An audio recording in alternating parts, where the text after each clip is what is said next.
Hi, friends. This is Wendy Harrop, and welcome to the Say Yes to Yourself podcast. On the Say Yes to Yourself podcast, you'll hear stories from women just like us who are adding the practice of saying yes in their daily lives in big and small ways, and as a result, are experiencing the truth that everybody wins when you say yes to yourself. Saying yes to yourself is a graceful unfolding, an intentional becoming of the very best version of you. It is my hope that in these conversations, we are able to find our truth and be inspired and empowered to live our very best lives. I'm so excited to go on this journey with you, and I look forward to finding a bit of our own story in each other's.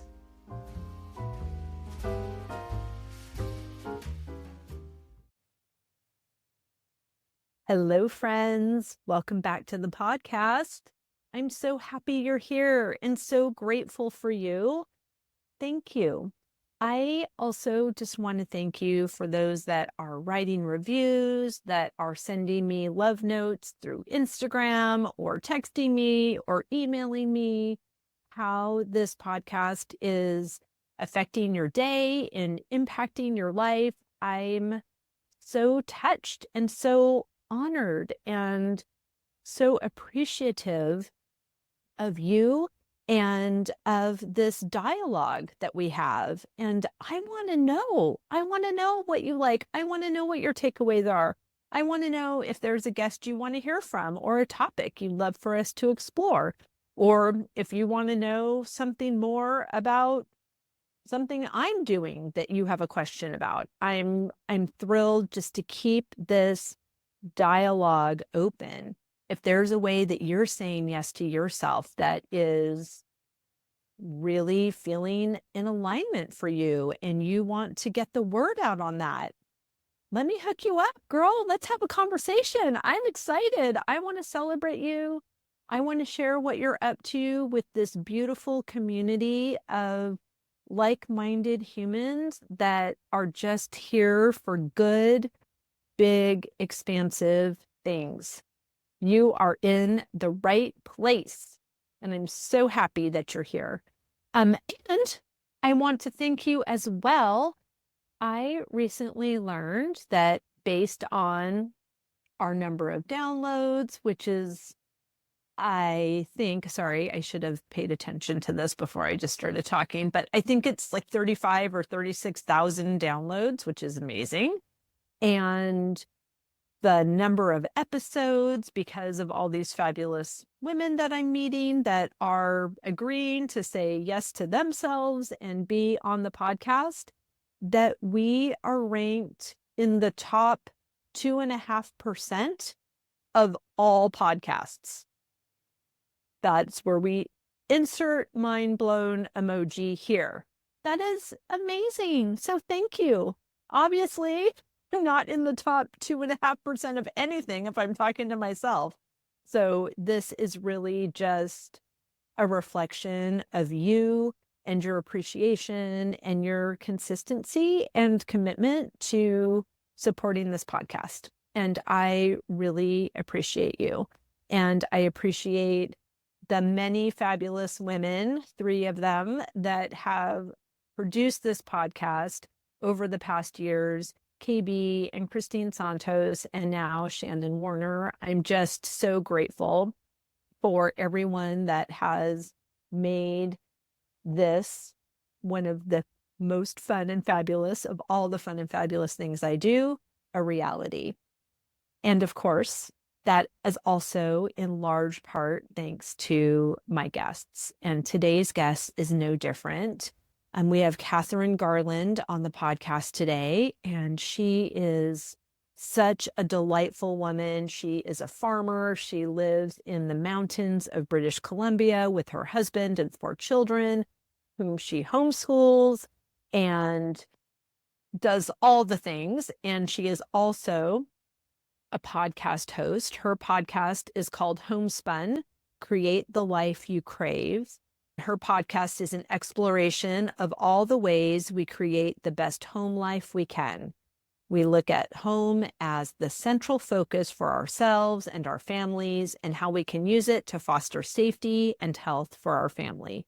Many topics are explored, from home education to gardening to home remedies to homesteading to how to calm yourself down and self-care.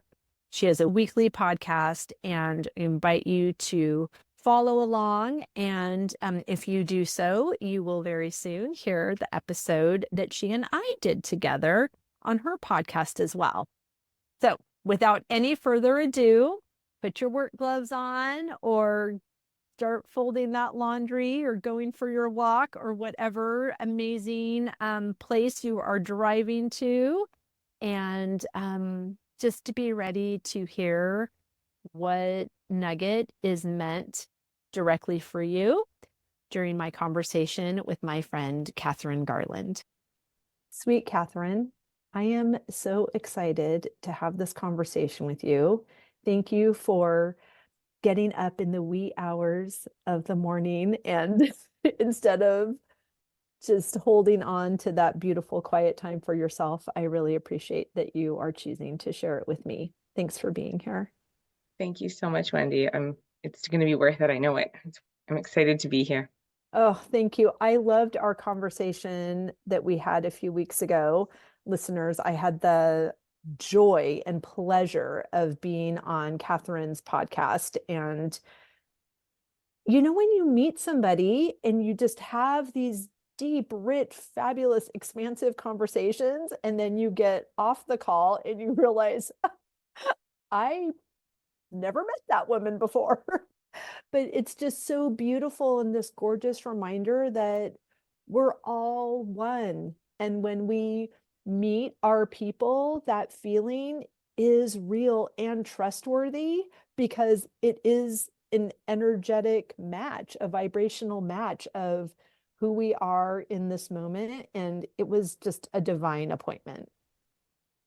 It was such a good conversation. I'm so glad you appreciated it as much as I did. It was so good. I Yeah. did. And I tell my listeners all the time, this is my favorite thing that I get to do.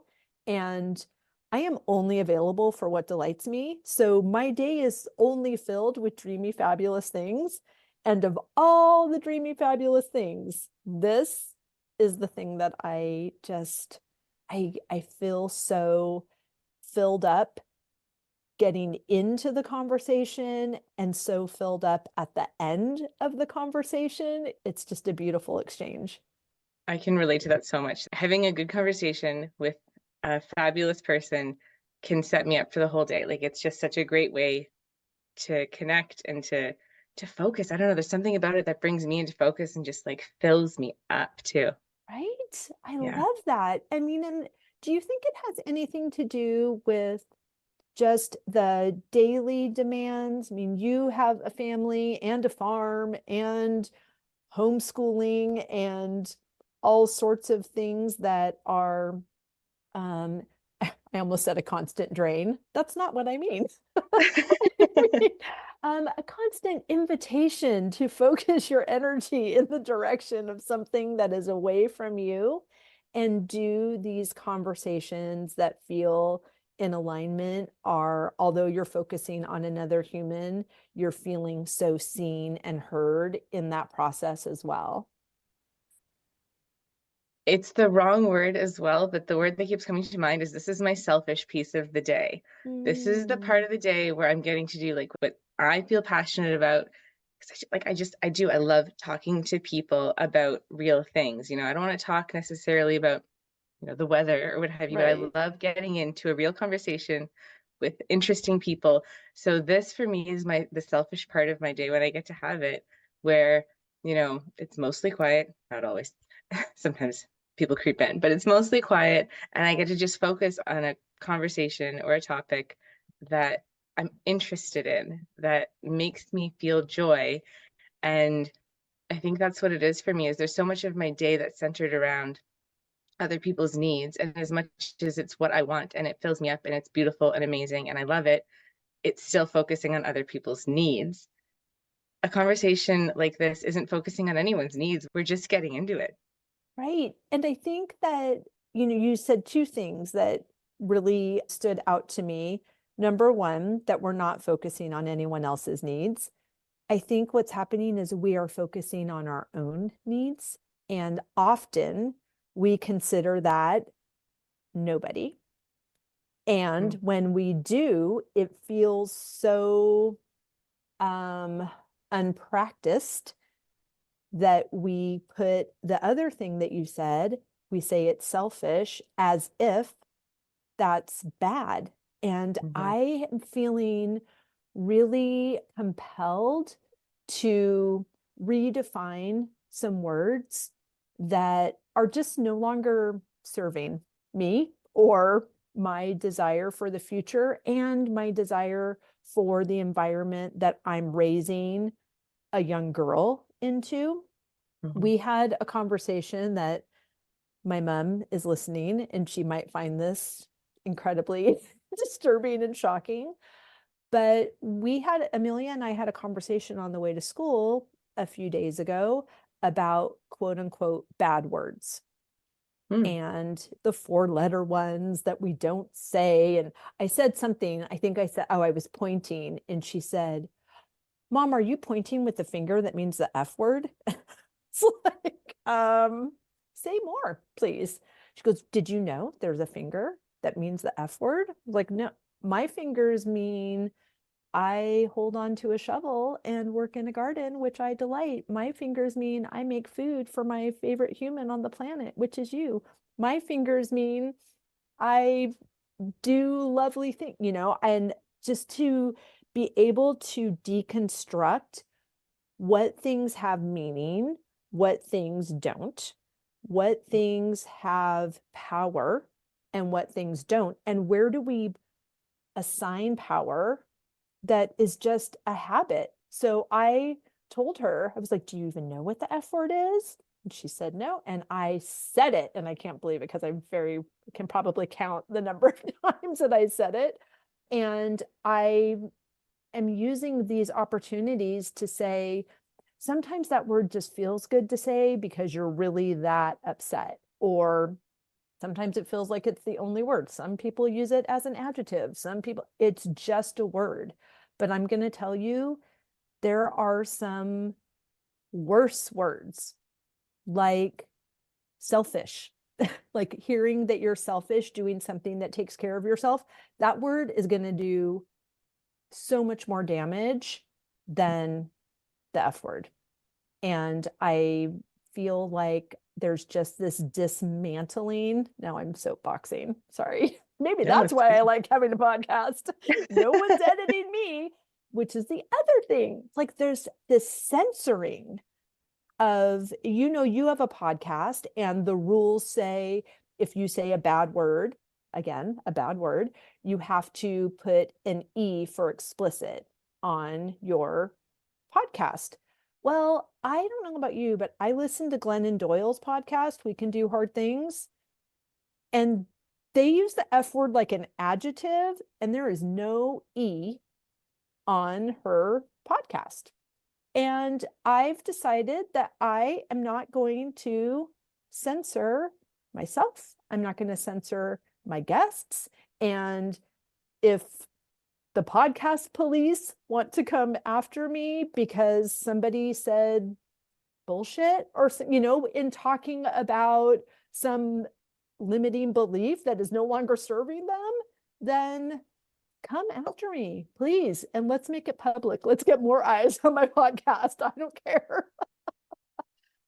What I keep thinking of is like intention behind it. This is the angle I always come at it with my children, is the intention behind it. Like, you could say plate, and if the intention behind it is malicious and vicious and hurtful, that's going to hurt more than saying an actual cuss word. That's Right. going to have a lot more impact because the intention behind it, like, that can be felt.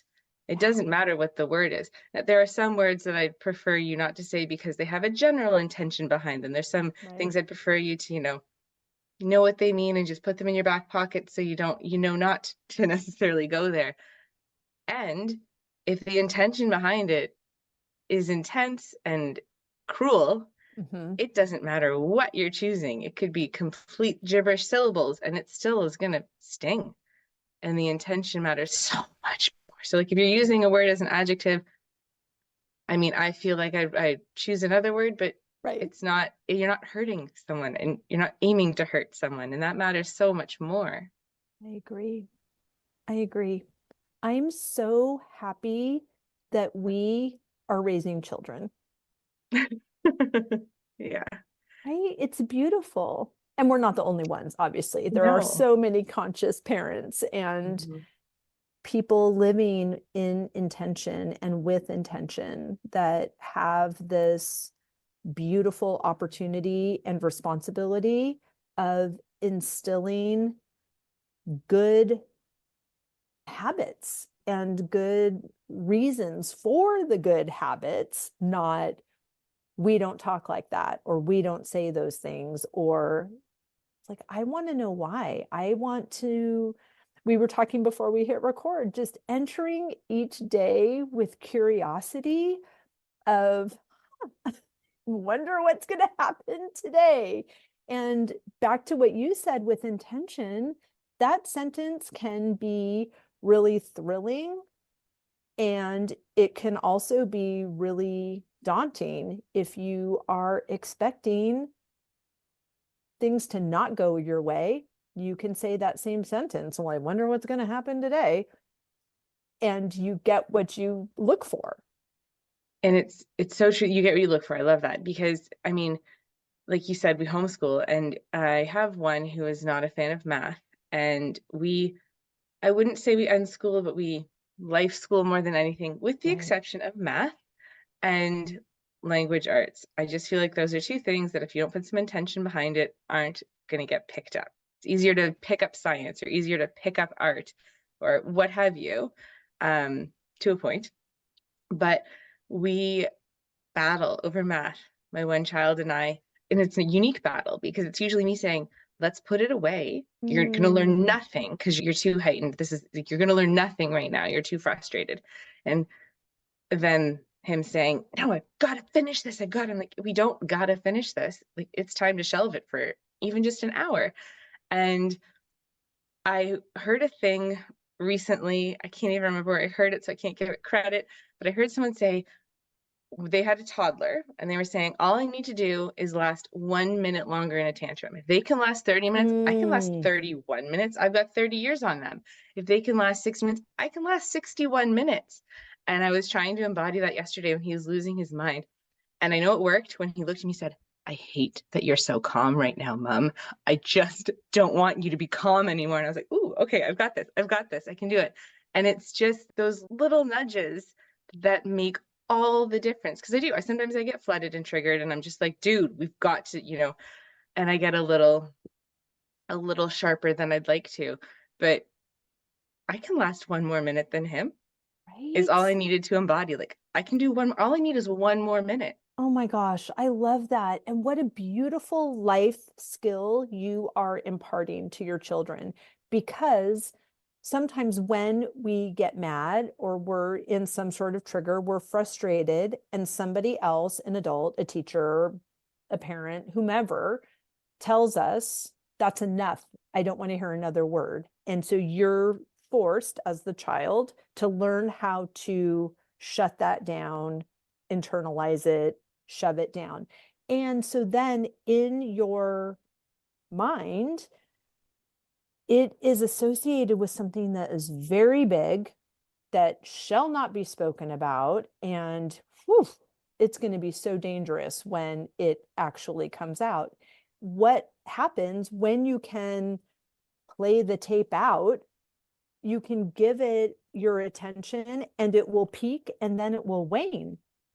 And you're, oh, okay, the tantrum has an end at some point if you allow it to be played out.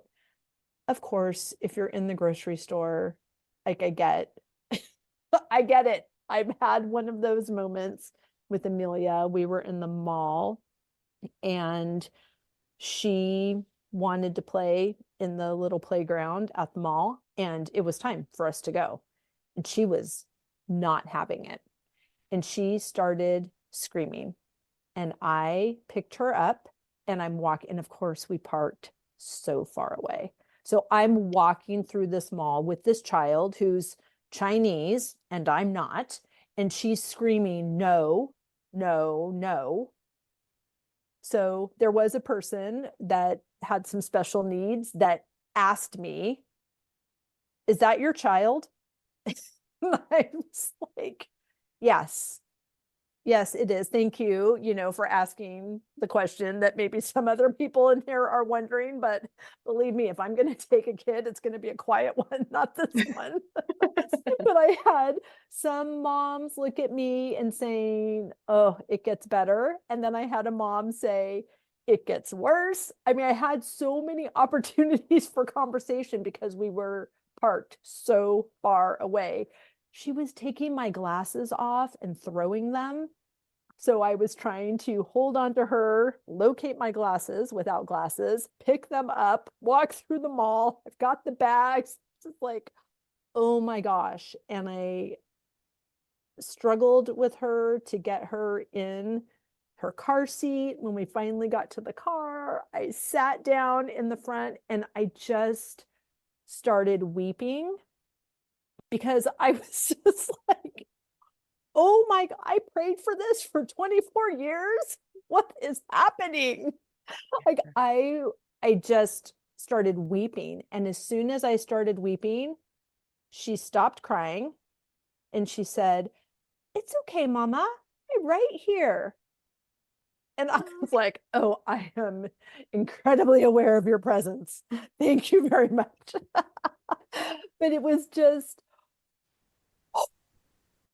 such an exhale. And we have these moments, and, she played her tape out. I played my tape out. And as soon as there was another dynamic in it, she snapped out of it, which then, of course, I had to snap out of it because that was such a sweet thing to say. Yep. They Oh know. my gosh. Parenting, it's no joke. It's not for the faint of heart, I often say. They're our best reflection. In Mm-hmm. my recent parenting moments, I've just come to realize, like, wow, they're just like the best reflection of me. And, not in the sense that, oh, you picked up that trait from me and that trait from dad. Not in that way. It's, they're reflecting back how strong our bond is. They're Mm-hmm. reflecting back how strong their bond is with their sibling. They're reflecting back, how safe they feel on any given day, because that can Mm. ebb and flow. They're reflecting all of those things that we're pouring into them, good, bad, and indifferent. They're just a reflection of that because they can't help it. They're too little to have a filter. They haven't developed the coping skills that we don't really want them to develop all the time. Exactly. They Like, haven't I'm so developed all of grateful. that. Yeah.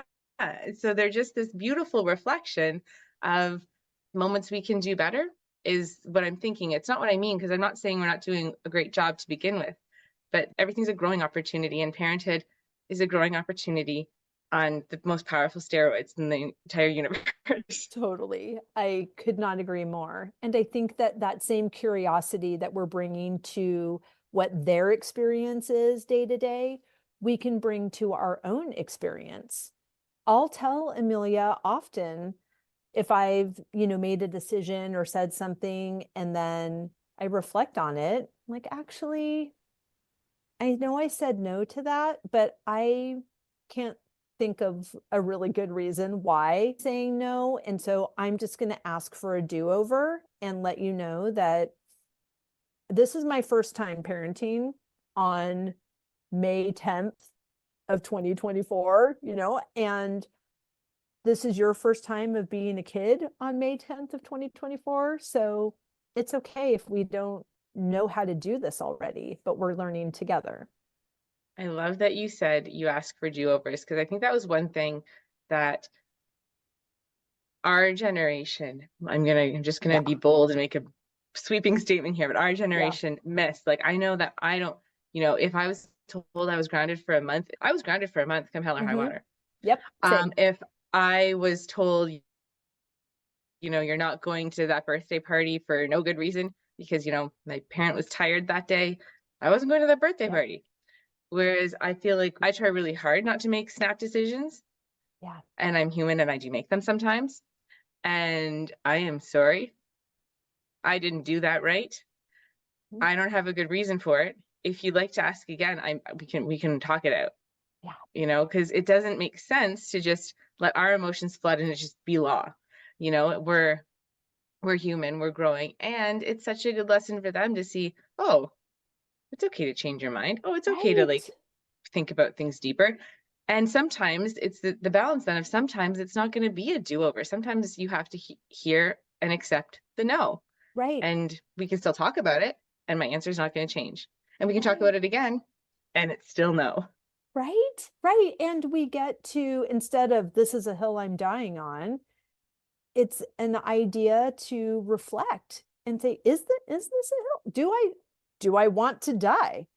Why am I going up a hill when there's this lovely path over here with no hills? Like, why do we do that? And I think it is, like you said, it's our conditioning. And, our parents were doing the best they could with the tools they had. And they went to some seminar at church that said you have to be consistent, and consistency is the thing that is the best parenting. And you just don't let them wear you down, and they don't know, and it's like, says who?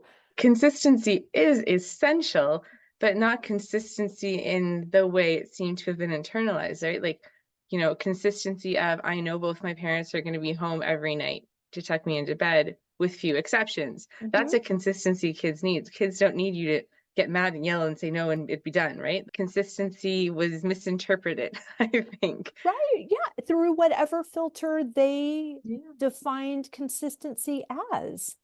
Mm-hmm. And yeah, it's so interesting. I could not be happier to be parenting a 10-year-old in my mid 50s.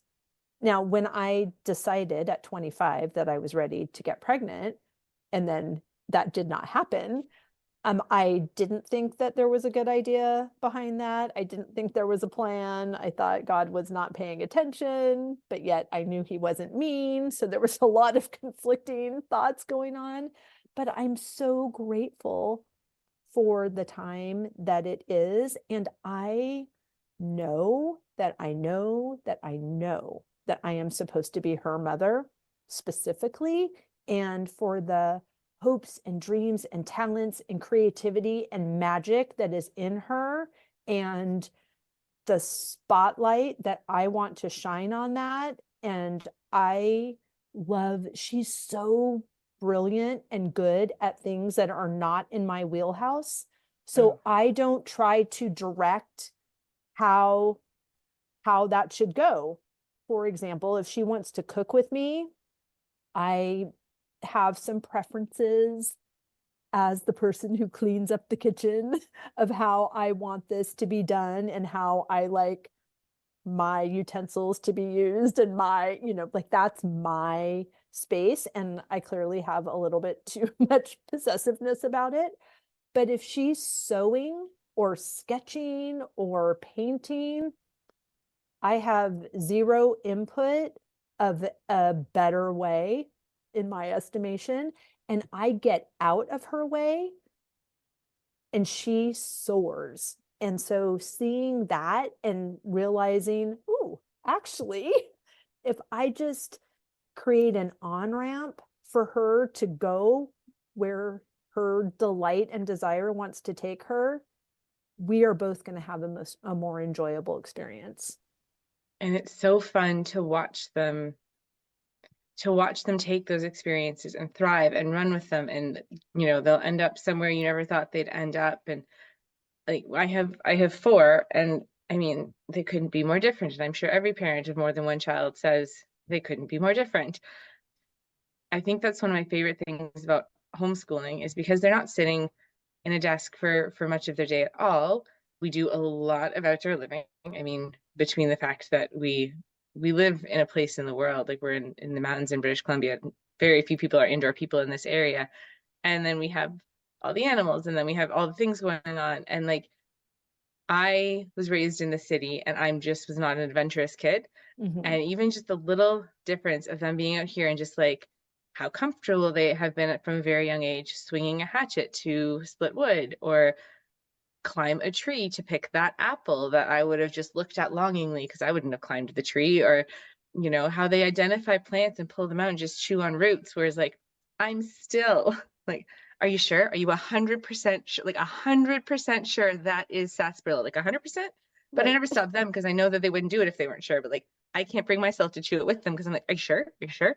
Because that's my conditioning. But just letting them go and be without kind of quashing it, they just do such magical things when Mhm. we just let them be who they are. It's true. It's such a gift. Now, I know that your podcast is, now I almost said I know this. I don't actually know this. Your podcast is centered around the home The life that home. you've created. Yeah. And sometimes a home life has a priority, or a large part of that is our children and how we're caring for them and what we're doing. So I know that a lot of the conversations then that you have are centered around these decisions that you've made for how you raise your family, how you're educating your children, what you're doing with your day. Okay. Hmm. So we know that you are all good there. So I would love, if it's okay with you, to table that, because we love our kids and we could talk about them all day long and how Mm. amazing magical unicorns they are. Yeah. And I would love to talk about you. And I would love to know how you are saying yes to yourself in this season, knowing that my definition of the word selfish is actually self preservation. And if you are not in a space where you are not only filling your cup, but filling everything that has to do with you first, you're of not as beautiful use to the people that you're in service to. And I say this all the time on the podcast, and I wish I could remember who I heard it from first. But this guy was saying how we need to give from our saucers. So we fill our cup and then it overflows, and we give from our saucer. And when the saucer is empty, we fill our cup again until it overflows, and then we give from our saucer. And that, when your cup is already full, it doesn't take much to get an overflow on the saucer, and you'll be able to get right back at it. But if we're waiting until our cup is empty, it's not pretty and it's drastic. And sometimes it shows up in a health scare. Sometimes it shows up in a relationship scare. Sometimes, in all sorts of destructive behavior, Hmm. because you're trying to run this vehicle without any fuel. And that does not work, and it's not in service. So, how are you saying yes to yourself in this season? I have become a massive advocate for the small things. I have done so much in my life to try and do the big things to fill me up, you know, travel. I love travel. Don't get me wrong. I love travel. Or to, you know, take on a big project or do something that felt significant, something that felt like it was of consequence. Mm. And I usually came out of that feeling equally drained as I did full because Mm. it wasn't perfectly aligned with what I would need. Do I regret any of it? Not even for a second. Some of the most Can I beautiful, ask you a question mhm, about that? Actually, sorry, of I didn't mean to course. cut No, you go off ahead. mid-sentence. Did it not feel aligned at the end of the project, or was it just not meeting the need that you thought it would in the process, or how does that It play did out? both. So there were times where I'd be halfway through something and I'd be like, this was not what I thought it would be. And I Mm. would, rather than change course and pivot in the middle, I had to see it through, which wasn't always my best choice, but I Right. definitely have been guilty of that.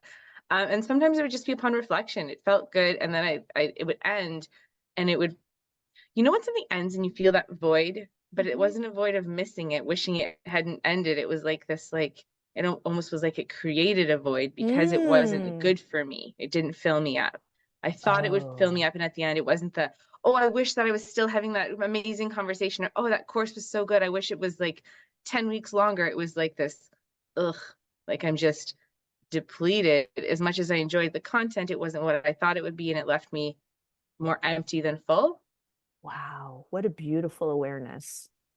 Yeah, so I stopped trying to do big things.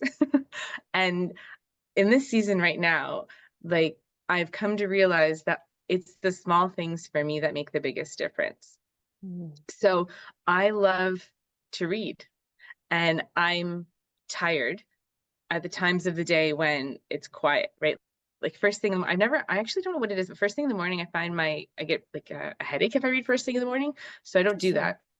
Yeah, I always have ever since I was a kid. I don't know why. Um, but I never read at night because I was always so tired, and I'd read half a page, and now I'm just like, well, if I only read half a page, I only read half a page. I'm still reading. So it's those just little things where I'm like, I'm gonna read before I go to bed every night, even if it's for 1 minute. Or when I get up in the morning, I don't like to get up in chaos.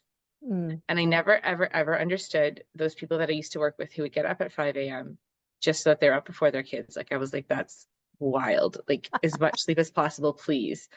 And now I do. I much prefer Mhm. getting up before my kids and just standing outside and watching the Mm. ducks walk by and listening to the chickens and listening to the birds, or in the winter when, because we have winter here, in the winter when it's, I don't know, you do too, but that like blanket of snow where it just Yes, feels extra quiet. I Stephanie. love just standing outside, not even necessarily putting on boots, but like literally just standing on the edge of the porch where the overhang is still there and I don't have to get suited up, and just listening to the quiet.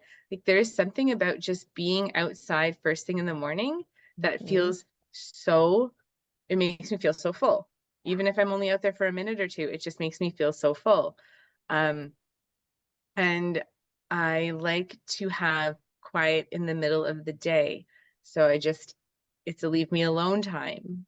And I go have quiet in the middle of the day. Sometimes I'll go sit out on the bench in the back and look at my favorite mountain or what have you.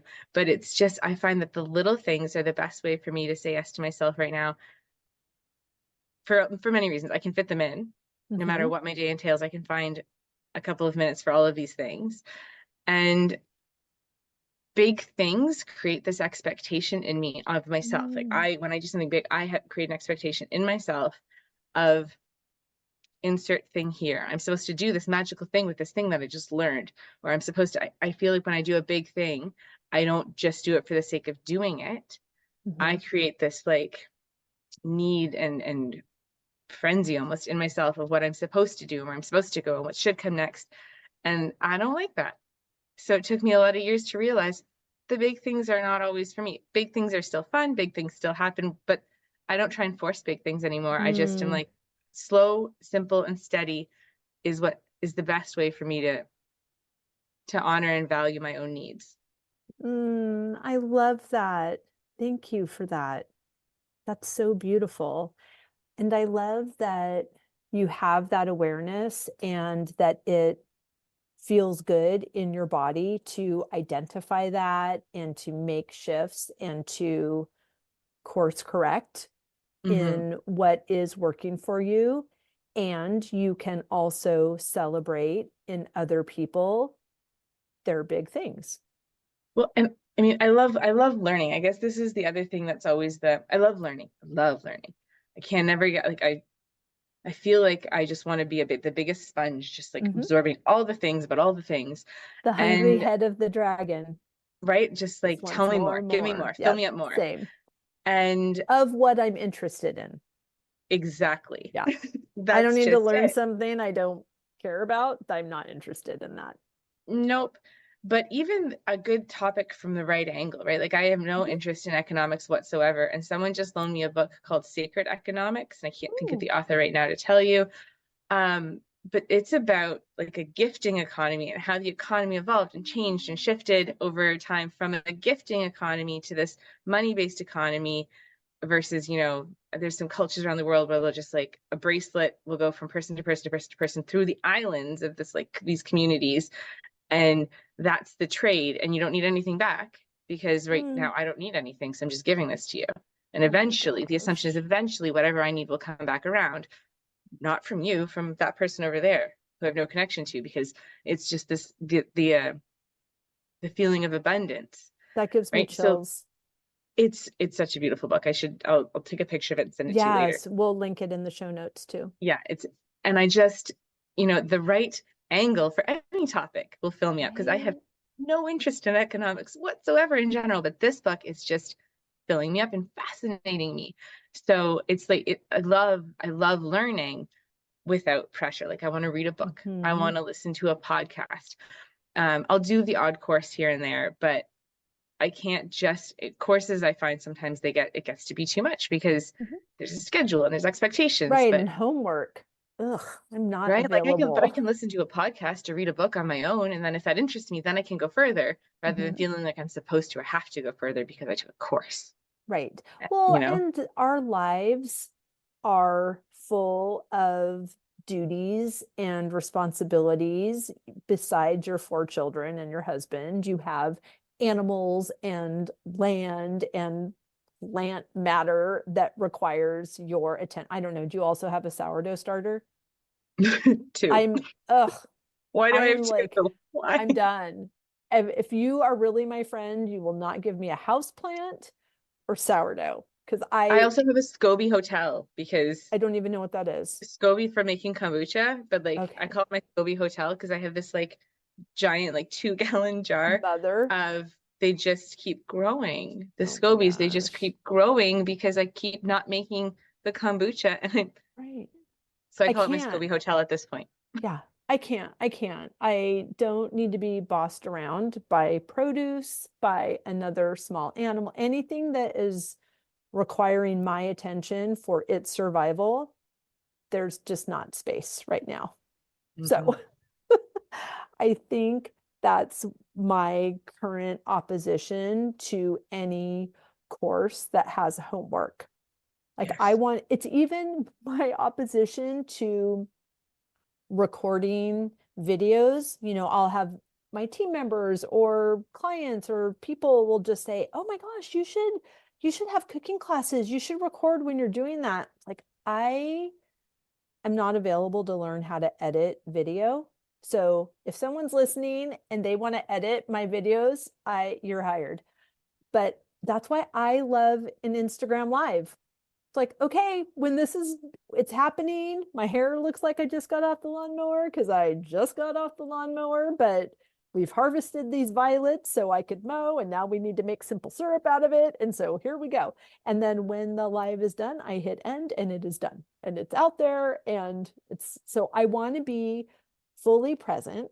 I want to be doing what delights me. And Mhm. when I'm done doing the thing, I want it to have been over. Like I would love Mhm. fabulous impact, but I don't want to be the person responsible to getting it to the people that will be impacted, which is why Yeah. I love Shannon Warner, who produces my podcast, and she's a fabulous queen. And if anyone else wants a podcast and needs a producer, I cannot recommend her highly enough.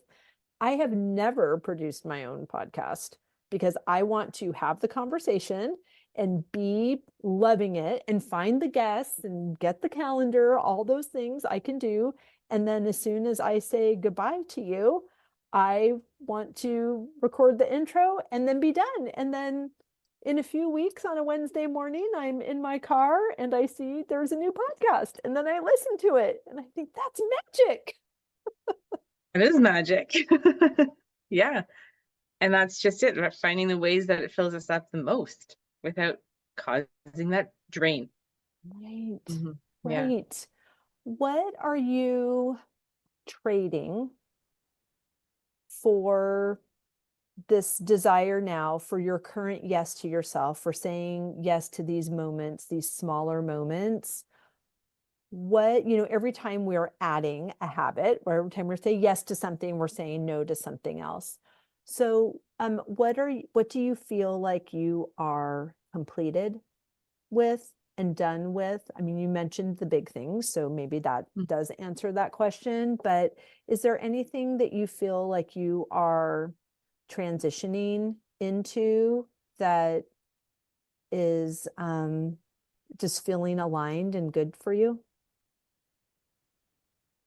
I think the biggest thing that I'm in this season right now is just letting the things fall away that don't serve me. And a lot of the things that are falling away really are relationships. You know how sometimes we feel Mm. like we have to hang on to those relationships that we've had for 20 years. And, you know, but it's actually just, oh, I haven't talked to them in a month. I really should. And it's not, there's no love lost. It's not that you dislike them. It's just, you know, time and space has made it such that they're not serving you anymore. Um, just letting go of those relationships mostly. Also practices and just, you know, mindsets and all those things, sure. But I feel like letting go of relationships that just were more work than filling Mm. has really helped. And we moved within the last, when did we move? 3 years ago. We moved far from where we were. And I mean, moving really shows you which relationships are gonna hang on, and not for any reason other than time and space. You Right. know, it's not a bad thing. Like um I heard a quote once and I can't even remember it well enough to paraphrase it, but it was something to do with, you know, like the leaves are gonna fall off the tree. Like it's okay. They're only gonna Yeah. stay on for so long. Some are gonna hang on really long and some are gonna fall away really quickly. And there's nothing wrong with that. You got what you needed out of the relationship and then it's time to move on, Right. and not trying to force a friendship or anything, just not trying to force the things and really just trying to settle into what does fill me up and what does serve me, Mm. um without expectation on myself, because that's a lot of what and I'm sure I'm not alone, do, is put these expectations on. I have to and I should and I will and I Mm-hmm. must. And that's a quick way to disappointment and frustration right there. Right. Right. Oh my gosh, it's so good. Yeah, expectations are future disappointments. So Hmm. yeah, that's really fascinating. And what you're saying was really speaking to me, because there's, this concept that the universe hates a void. And so when you take a rock out of the ocean, immediately a wave comes and fills up that space. And when we are holding on to things that aren't good, they're just no longer in alignment. They're not, it's okay. It's always a double blessing for that other person as well as you, whether they're able to articulate it or not, or they don't send you a thank you note, but you can receive your cosmic thank you note. Yeah. But when we make space in an intentional, aligned way, it makes space for what is next for us, what is new, what is coming. And if you're spending all your time trying to call the friend who's not a solid friend anymore through no fault of yours or theirs, it's not you didn't have a falling out. You're not going to find the friend who you're meant to go have tea with every Right. Tuesday morning who's going to fill you up because you're more aligned with that person right now. Or when you're Right. trying to force anything, and that you can't find your real alignment because the thing that you're meant to attract isn't coming. And Right. I think that's another big thing that I've been working on right now, and I'm really not very good at yet. I'm working on it. I'm Practice working. makes progress. Is surrendering to a Mm, true path, like that, like especially as a woman, like I feel like surrender, and I know it can be a triggering word for people because of what surrender can mean, and it doesn't mean defeat. It means like really like just like letting things come and receiving what's meant to come and not trying to force anything that's not meant to be forced. Force yourself to make the sourdough and keep the starter alive, not trying to force big or small the things that don't feel right, don't fill you up, you know, and cause more frustration than joy. Letting all of that go to really be able to receive what I meant to go, what I'm meant to do. Am I meant to have, I, am I meant to have a weekly podcast or am I meant to have a monthly podcast? Am I meant to have, you know, this standing meeting every month, or am I meant to not? Like, what am I right? meant to do? You got to just play with it and feel it out and trust that everything that's meant to be there will be there. And that's such a hard thing, though, I find, for me, is Mm-hmm. is trusting what will come, letting go of control of Yep. what's meant to be, and not trying to force what I think it's supposed to look like, and letting it be what it's supposed to be. um when I can. It feels so good. And it's so hard to do though. It takes practice for sure, Oh, and wow. so much intention, because it's not a giving up, like you said, it's a giving over. Hmm. Just, I'm not surrendering my dream of what I want. I'm surrendering the resistance so that I can allow this thing in. And sometimes what my conditioning and my practice and habit has been like, okay, I'll give this up, but how exactly do you intend to make this work? Because if I give it up, I need to make sure there's a plan. It's very important to me that there's an actual plan and that it's a vetted plan. And I know you're God, and you've got a lovely track record, and I would still like to know what But what the it's plan that whole is. thing, man plans and God laughs, It's right? That saying. true. And we had, it just makes me think of, we had these friends and they wanted to move and they were renting, and the rent got increased, then the house Mm, went up for sale, then yeah, they lost their jobs, then, and it was like they just kept praying. They're like, God, show us the sign we should move, show us the sign this is the time to move. And they kept telling us, and I'm like, I think you've had a couple of signs. And they're like, right, no, no, that's not, no. So you're waiting for, what sign are you waiting for? Like, right, everything is saying it's time, yeah. right? But we're like, no, I'm waiting for the sign where I get the pamphlet in the mail that shows me where I'm supposed to move and tells me what I'm Right. going to do when I get Where the there. great job is that leads me there. And it's true. The how is not our responsibility. And that can either make you completely freak out, or it can make you exhale, go, oh, yay. As soon as I heard Mhm. that, and probably I heard it 100 times, but the last time I heard it, I was ready to hear it. And it was such an exhale for me that that just became like anything I wanted to do. And someone would say, well, how do you plan to do it? I'm like, oh, that's on God's to-do list. Like, the how is not my responsibility. I'm just staying in my lane, and I don't have to have a plan now. I don't have to see, like, well, what's it going to look like in 3 years, or what's it going to look like at the end of the season? It's like, what is going to look like today? Every day I ask God, I go outside after my morning routine. The sun is coming up. I'm going to go take care of my chickens. I walk outside. I open my arms wide and I ask, how may I be of service? And whatever drops in my heart is what I do. And sometimes it's record a podcast, sometimes it's send an email, sometimes it's mow the lawn, sometimes it's go check on the dahlias, whatever it is. And then I can ask this question of God all day long. How would you have me use these 15 minutes? And then be quiet and listen to whatever my inkling, my hunch, my intuition, my gut, my whatever anyone wants to call it, that still small voice, my inner wisdom, to go do the thing. And sometimes it doesn't make any sense. And then all of these like beautiful dominoes come off on the other side of it. Yeah. But it's being still and quiet to hear that nudge, right? And sometimes the nudge tells you to be still and quiet for longer. And Mm-hmm. that's for me the hardest. No, no, I asked you for a thing to do. Right, right, Yeah. right. Hmm. Yes. Oh my gosh, it's so good. Hmm. Okay, I could obviously talk to you all day long, and we are farmers, so I know there are things on our schedule. Please tell everybody where they can find and follow you, and any goodness that you've got coming up that you can invite people into. We want to hear everything, please.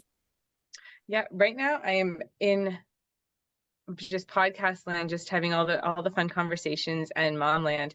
I've got a couple of things in my head, but none of them are concrete enough to bring out there. So yeah, my podcast is called Homespun Create the Life You Crave. It's on all major platforms, so you can come have a listen to what I've got going on there.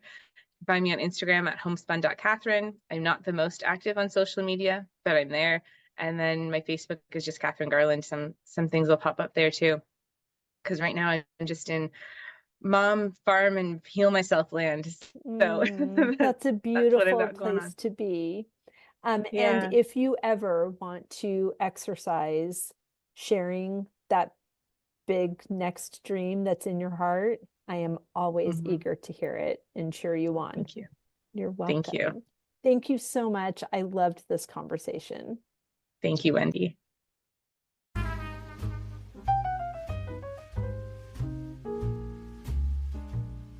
I hope you enjoyed that conversation as much as I did. As always, any links or notes mentioned can be found at phineaswrighthouse.com in the podcast section of our site or in the show notes below. And if you haven't connected with me personally, come find me on Instagram at Phineas Wrighthouse and let me know you listened to this episode. I'd love to get to know you. Thank you for sharing this time with me.